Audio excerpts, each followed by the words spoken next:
Bændasamfélagið, byggðin og öryggisnetið. Voruð þið búin að pæla í því? Bændum hefur fækkað alls staðar í Evrópu, en hvort það hefur áhrif á byggðina sem heild er misjafnt eftir löndum. Spurningin er, tæmist landið ef bændur hverfa?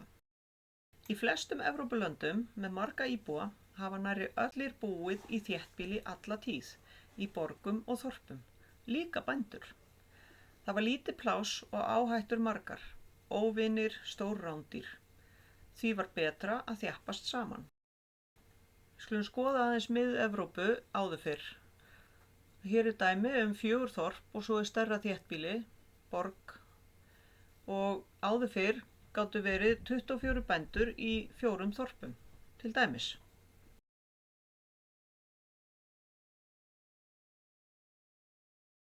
Nú til dags er kannski bara einn bóndi eftir í þessum 4 þorpum, en heildarmyndin hefur samt ekki breyst mikið, af því að þorpin halda áfram að vera fjölmenn og þéttbýlið breytist ekkert. En Ísland er með sérstöðu. Þar er fátt fólk og mikið pláss, fáir óvinir og örfá rándýr. Það er kalt loftslag, gróður vex bara örfáar vikur á ári. Því var betra að hver byggi út af fyrir sig með hæfilegt millibil á milli sín, en ekki að þjappast saman í þorp. Hér sjáum við dæmi Ísland 1850 og það eru bændafjölskyldur í stórum meirihluta. Það er engin þéttbýli, byggðin eru bóndabæir. Nema í Reykjavík þar sem voru einungis 1000 íbúðar. Svo sjáum við hérna Ísland 1900. Þarna eru þéttbýli farin að myndast en það er langt á milli þeirra og byggðin er aðalega bóndabæir. 1990 eru stærri og fleiri þéttbýli að myndast en það er langt á milli og byggðin, landsbyggðin, dreifbýlið byggist á bóndabæjum.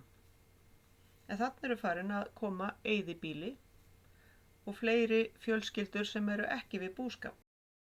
Bændurnir vinna saman og hjálpast að. Þetta myndar sterkt öryggisnet að vita að bóndinn á næsta bæ kemur og hjálpar ef það þarf. Þetta lítur bara vel út, en hvað gerðist svo? Á Íslandi í dag er þéttbýli lítið breytt en bændum fækkar. Byggðin er götótt og hvar er öryggisnetið? En er ekki alveg sama hver býr á næsta bæ, hvort sem hann er bóndi eða lögfræðingur eða heimspekingur? Það er góð spurning. Nei, það er ekki sama, þótt þessi nágrannar séu kannski fínustu félagar, en af hverju ekki? Ímyndum okkur að þú þurfir að leysa flókið stærðfræðidæmi. Ekkert mál að fá ráð frá öðrum í bekknum, er það ekki? En hvað ef hinir í bekknum eru allir leikskólabörn? Mjög gaman að leika sér við þau, en hvað með stærðfræðidæmið?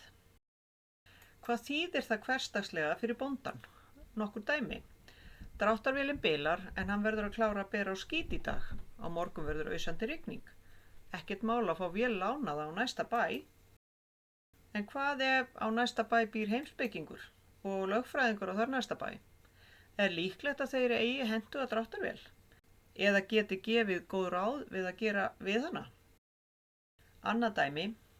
Kýrnar sleppa út hávetur og krakkarnir eru einir heima. Getur nágranninn hjálpað við að reka þeir inn aftur? Enn eitt dæmi. Öllum að óvörum eignast gömul ær 3 lömb í febrúar. En hún mjólkar bara mjög lítið og öryggisbroddurinn úr frysti klárast strax. Hvar fær bóndinn lífsnauðsynlegan brodd í hvelli? Gæti það verið hjá heimspekingnum?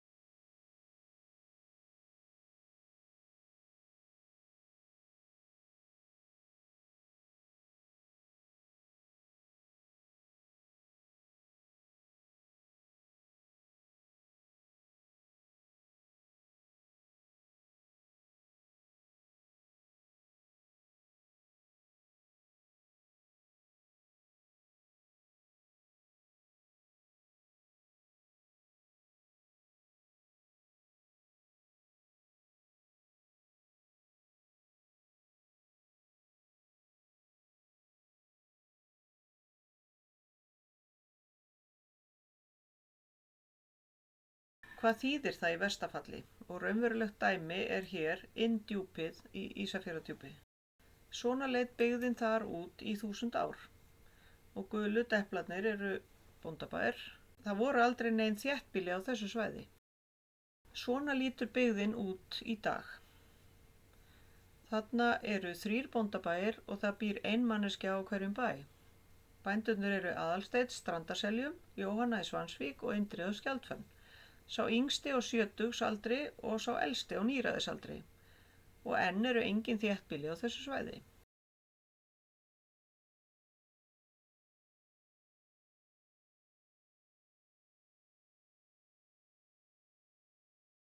En sem betur fer er staðan ennþá góð á mörgum svæðum, sem er bæði gott fyrir bændurna sem búa þar og einnig fyrir samfélagið allt. 90% bænda eru sauðfjárbændur. Þetta kort er því góður mælikvarði til að sýna hlutverk bænda í landinu. Á þessu korti eru gulu deplarnir sauðfjárbændur eða sauðfjárbýli og svörtu deplarnir eru þéttbýli. Án bænda væri landið tómt, en er ekki til fullt af þéttbýlum, sem sagt ekki alveg. Það eru til dæmis 50 kílómetrar á milli Sauðárkróks og Blönduóss, 90 kílómetrar á milli Varmahlíðar og Akureyrar og 180 kílómetrar á milli Blönduóss og Borgarness. Og ef að Ísland væri án bænda þá liti það svona út. Býsna tómlegt. 180 kílómetrar, meira en 2 tíma keyrsla og svo gott sem enginn býr þar. Jú, lögfræðingurinn og heimspekingurinn og fullt af túristum örugglega fínasta fólk. En sveit án bænda, án kinda, kúa og svo framvegis, er þetta það sem við viljum?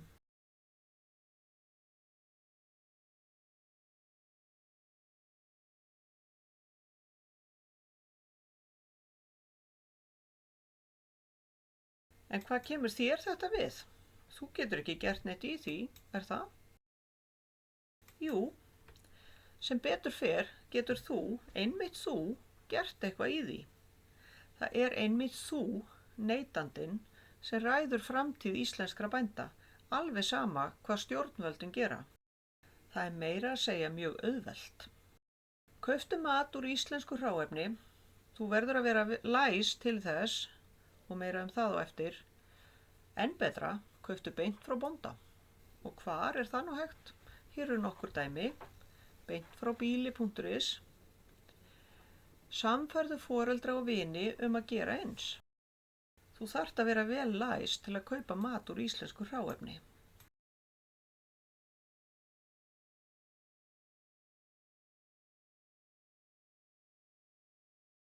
Þú ræður hvort íslenskar gæðavörur verða áfram í boði.